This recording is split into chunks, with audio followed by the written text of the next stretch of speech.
To akwama omanfo ya omabusuafo ewo eneduafie se brano no ewo se abusuafo momonan eyentia ewo fie ho se de beye na enkoba se womo adofo enwomma womonananum ekoye no omato majeje musanse wo so omunya sakraye ansa na wapia babonten Empempe no obi koda eneduafie a ekame ayese na abusuafo apono a wonko kora nkopɛ ne kyira kwan yei etimema wo mo eda neduafie no wonya adwene mu hawo ya eka wo mo akoma pa Senti chaplain na woda Kumasi Central Prisons ano Reverend Stella Kacho ede atogana fo nyina anim se woni aso abusuani eda neduafie a eni se wo pono wo se wo tokosoa ekokosra no se beye a eni bechi ne be hye nkran ebra Calvary Charismatic Church ekoye Kumasi Central Prisons adoye no de sansemi todwa.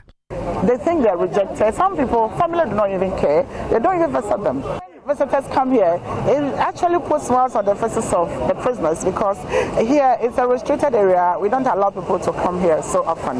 But when people come like this to worship with them, it gives them hope. It puts smiles on their faces. It helps them psychologically, emotionally. Aside that, they even themselves feel so happy because they've seen visitors. They've seen new visitors. This time it's not prisoner visitors, but new people who care about them. So they have hope that at least somebody thinks about me, somebody cares about me. And when loved ones like you people are here and we sing, we dance, we eat with them, wow, you've done so much for them. Enwachi resident pastor Joshua Bay ekade to aso se enipa binu mu hono mu a obi koda na duafie a oyi wo mo kora firi wabrabom na enso sa abra no mpo ene wo hia wodo enetema.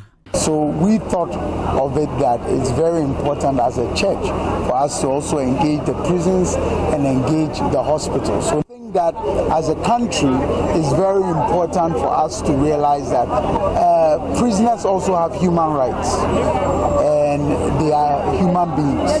And sometimes when we talk about prisoners, most people don't want to give or help. And Jesus commissioned us. Not everybody, there are many things that people are in jail for, that there are many people out there are doing worse. It's just that the grace of God maybe has kept you from being here. So if we have these inmates here, then we have to come, we have to show our love as a church. Now.